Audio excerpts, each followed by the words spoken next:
So what do you need to know in order to make your next job interview the best one that you ever had? That's the topic of today's video. I remember actually being the person who was interviewing people for a job once. And one of the people on the board with me, they shared, did you know that your past actions are predictors of your future? I didn't really understand what they said, but that's something that's going to flow through everything that we're going to talk about here today. Now, here's what's crazy. As humans, we can make a different decision based off of how we feel in this moment, and it can be entirely different than what we've done in the past. Unfortunately, though, we are normal creatures of habit. We consistently do things that we've done in the past because they've worked, or at least have gotten us to where we are here today. Now, here's the awesome thing about that, and that is when you understand it, you can actually use this to your benefit in your next job interview, and I promise you're going to crush it. Now, I want to make sure you stay to the end, because some of you may think, well, I've never been in a position and never taken some of the actions that they're asking me to take. But there's actually a few different hacks that I want to share with you here today. So even if you haven't been in that situation yourself, you can definitely prove what you're going to do in the future by thinking about this a little differently and leaning into what I'm about to share with you guys here today. Now let's start off with part number 1, which is how do you prepare for a promotion or just a normal interview? I'm going to pass this over to Teresa to get us started. Number 1 is talk to someone, whether it's a supervisor or someone who has a similar position. People always love to give feedback. You can always have someone that can guide you through this process. Number 2 is research the role, what's required, and go above and beyond. Number 3 is to review the key company information, the mission statement, the goals, the initiatives. They will often ask you about this during the interview. And don't just memorize the information. Make sure you also give examples of what you've done in the past, but also how you can be a part of accomplishing those missions and goals. Number 4 is anticipate criticism. No one likes to be critiqued, but this is a valuable lesson that you can learn from. Number 5 is build a list of accomplishments. How can you prove that you're the right person for the position? Number 6 is differentiate yourself. What makes you stand out from all the other applicants? Think about the things that make you different and more adaptable than all the other candidates.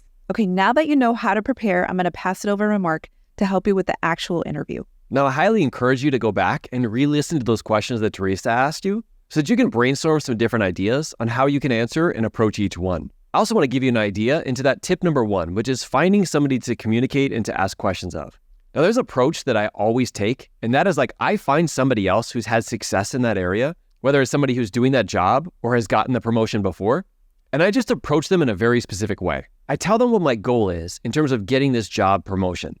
And I sat down and I thought of all the people that I believe are the best in this specific position, and this person's name came up, which is why I specifically came to them, and I would love some advice and tips, not only on what I can do to pass the interview, but to become a powerful leader just like they are. I gotta tell you, I actually really do mean it when I say this, but the amount of help that I get back in response has been a game changer for me. All right, so I said this before, and that is your past actions are predictors of your future. But what does that mean exactly? Well, let's get into some of the questions they may ask you and some ideas on how to get back into your past to show them that you're actually taking those actions already.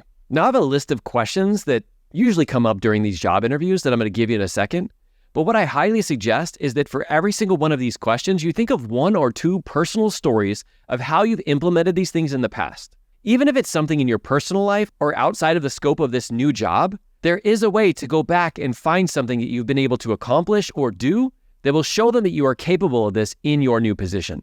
Let me give you an example. Now, being a police sergeant from LAPD, I had to take a lot of promotional exams while on the job. I also both participated in and gave interviews outside of the LAPD in my prior careers and jobs. And no matter if it was when I was being a police officer or outside of that field, this question tend to come up a lot. Let's say you're going out for a supervisor role.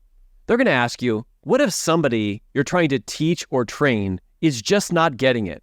What are you going to do as the supervisor in that specific situation? Now, remember I said your past predicts the future. So I would think of a situation that you've been involved in when somebody didn't get it. It could be at home. It could be in your business. It could be at work. It doesn't matter. But I want you to sit down and pull out the principles that you employed to help this person get it.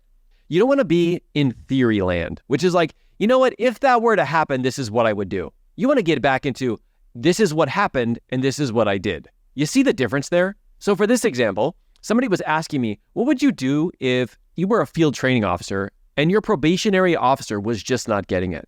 Now, I wasn't a P3 or a field training officer at the time, so how would I be able to answer this question? But you see, I had set myself up for success in the past. I had saw somebody who was on probation, who was struggling to become a police officer, and I had helped them.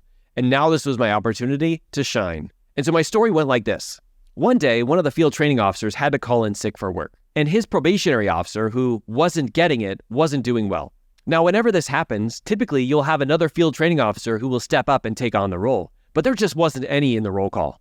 So I did something unimaginable. And that was I raised my hand and I asked if I could be teamed up with this specific probationary officer.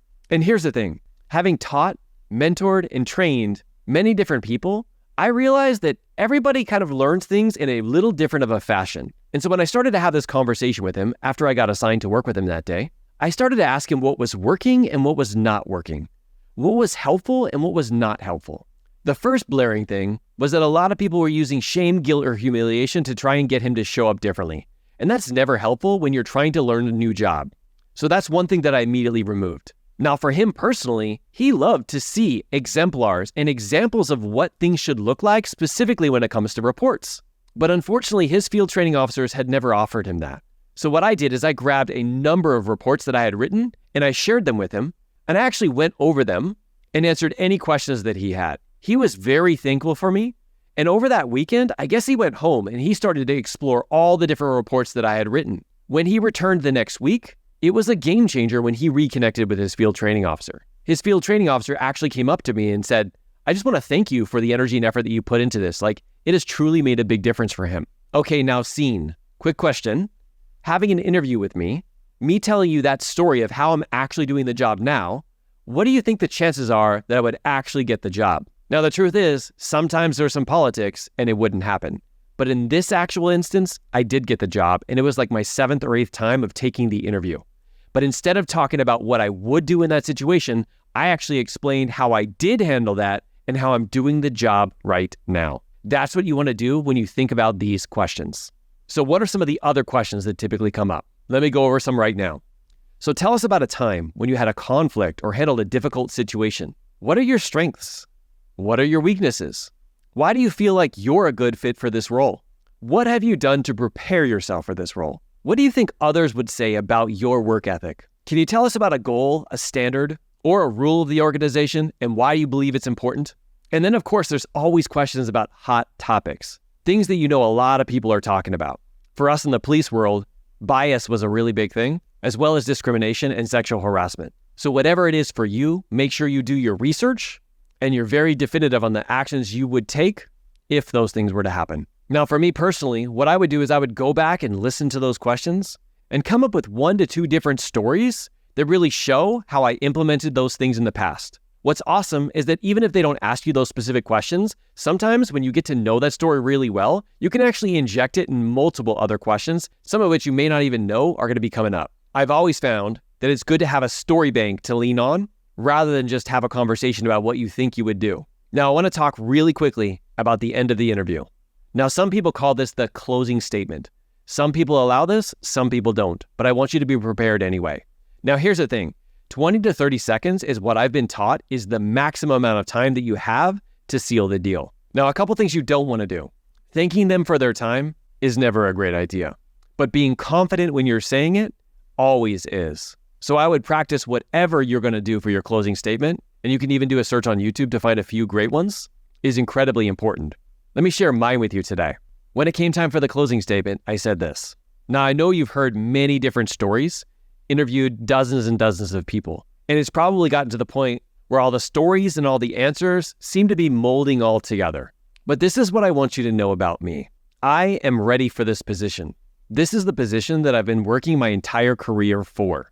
Most of these activities I'm currently doing right now, and I will make you proud of your decision if selected.